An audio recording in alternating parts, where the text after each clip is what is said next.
پاکستان میں اسلام اتنا زیادہ ہے کہ میڈیسن کمپنیاں کمیشن کی دوائی لکھنے پر ڈاکٹروں کو عمرے کا ویزا اور ٹکٹ دیتے ہیں، اور ڈاکٹر صاحبان بھی ثواب کمانے کے لیے چلے جاتے ہیں۔ ایسی طاقت، شہرت اور ناجائز کمائی کا کیا فائدہ جس کا اختتام اس خواہش پر ہو کہ کاش پھر سے گمنام ہو جاؤں تاکہ لوگ گالیاں نہ دیں۔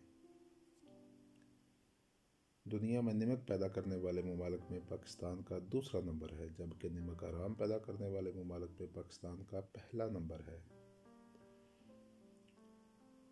پاکستان میں ہر 4-5 سال کے بعد ایک نئے دور کا آغاز ہوتا ہے، جو جلد ہی نازک دور میں داخل ہو جاتا ہے۔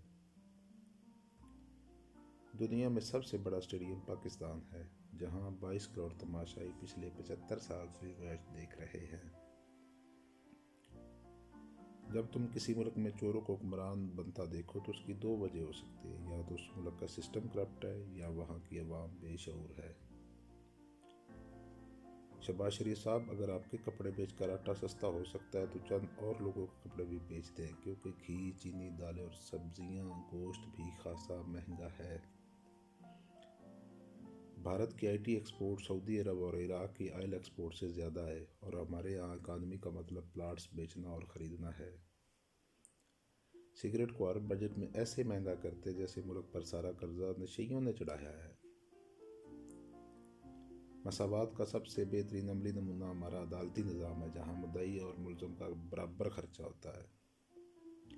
رمضان کا مہینہ وہ مہینہ ہے جب دکاندار 50 کی چیز 100 میں بیچ کر تیزی سے مسجد کی طرف بھاگتے ہیں، کہیں نماز قضا نہ ہو جائے۔ منٹو صاحب نے کیا خوب کہا تھا: میرے شہر کے معززین کو میرے شہر کی طوائفوں سے بہتر کوئی نہیں جانتا۔ دنیا بھر کے ذخیرہ اندوز جہنم میں جائیں گے، لیکن پاکستانی ذخیرہ اندوز رمضان کے آخر میں عمرہ پر جائیں گے۔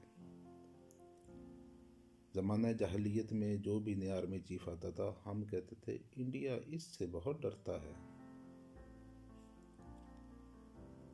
کاش کوئی توشہ خانہ غریبوں کے لیے بھی ہوتا، جہاں 150 روپے کلو والا آٹا 15 روپے کلو میں خرید لیتے۔